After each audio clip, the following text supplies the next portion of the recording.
In a shocking development, Khalistani organisation including SFJ and Guru Nanak Sikh Gurdwara Temple have opened a so-called Embassy of Khalistan in Surrey in British Columbia, Canada. This embassy has been opened in a building in the Gurdwara premises that is a community centre.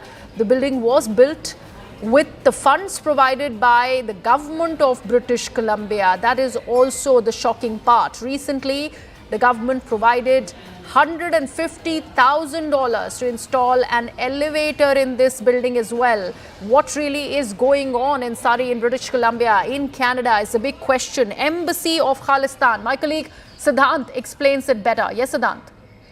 Well, that's right.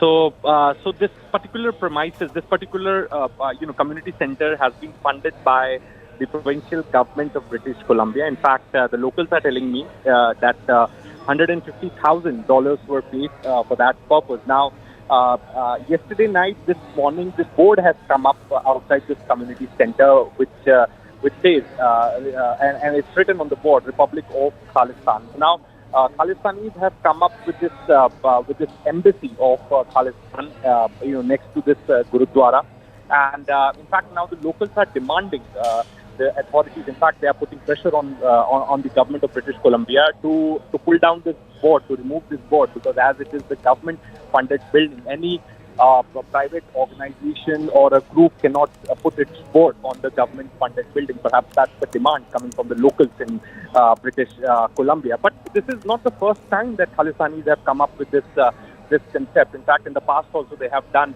multiple such things, coming up with their own consulate, embassies, etc., etc. So each time around, these are just ideas they keep floating, just to keep their separatist movement alive.